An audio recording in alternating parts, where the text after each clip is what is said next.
সেই সোনাখালীতে একটা উৎসব, একটা মেলা দরকার।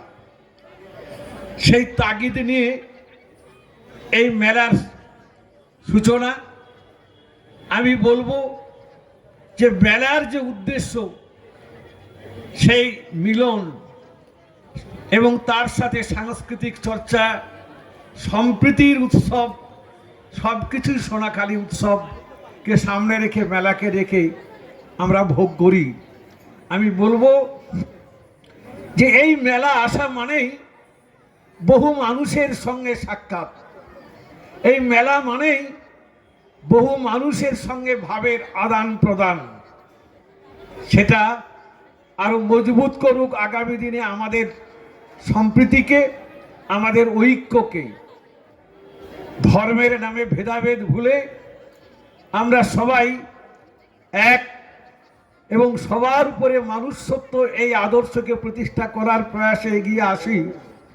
তার অঙ্গীকার নেবার উদ্দেশ্যে এই মেলা চলবে কয়েকদিন ধরেই। 24 থেকে শুরু হলো, 1 জানুয়ারি শেষ হবে।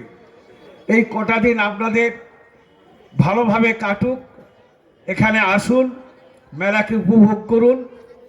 আর সর্বোপরি বলবো যে আমাদের দাসপুরের যে ঐতিহ্য, সেই ঐতিহ্য মেনে যেন আমরা চলি, সেই আবেদন জানিয়ে মেলার সাফল্য কামনা করে আপনারা সবাই ভালো থাকুন, এই প্রত্যাশা নিয়ে আমার কথা এখানেই শেষ করছি।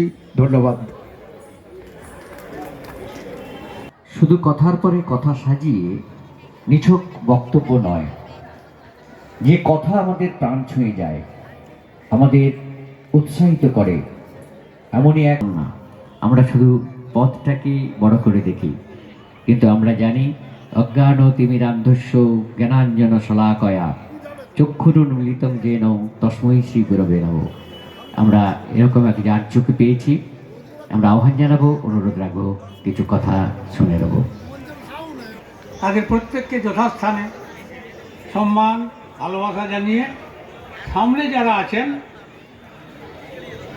যারা অনুষ্ঠান দেখতে আসছেন তাদেরকে, প্লাস যারা ওই নাচ গান করলো ওদেরকে, সবাইকেই যথাস্থানে সম্মান শ্রদ্ধা জানিয়ে, আমাকে সবচেয়ে বেশি যেটি আমার যেটা খারাপ আর কি, অ্যালার্জিও বলতে পারি শিশুদের জন্যে, আরেকটা সবুজ হচ্ছে আমার বাঁচার জন্যে প্রকৃতির গাছপালা, এই দুটো